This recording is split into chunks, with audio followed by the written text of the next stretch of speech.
both. And while technology can enhance the process, it's ultimately the skill and the artistry of the gem cutter that determines that final beauty of the gemstone.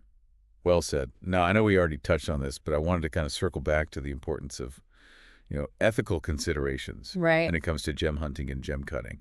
I imagine there are, um, environmental and social impacts to be aware of. Absolutely. Like any industry, gem hunting and gem cutting can have both positive and negative impacts. Yeah.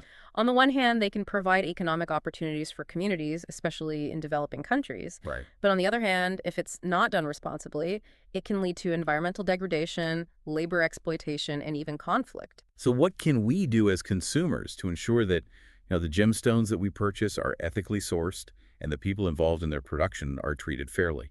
That's a really crucial question. As consumers, we have the power to drive positive change by making informed choices. Hmm? One way to do this is to look for certifications from reputable organizations, like, for example, the Responsible Jewelry Council, or RJC, which Okay. sets those standards for ethical practices throughout the jewelry supply chain. So looking for that RJC certification is a good starting point. Yeah. Are there any other things we should keep in mind? Yes, I think, asking questions is essential. Okay. Don't be afraid to inquire about the origin of a gemstone, the mining practices that were used, the Yeah. working conditions of those involved in its production. Reputable jewelers and gem dealers, they should be transparent and willing to provide that information. That makes sense. Knowledge is power.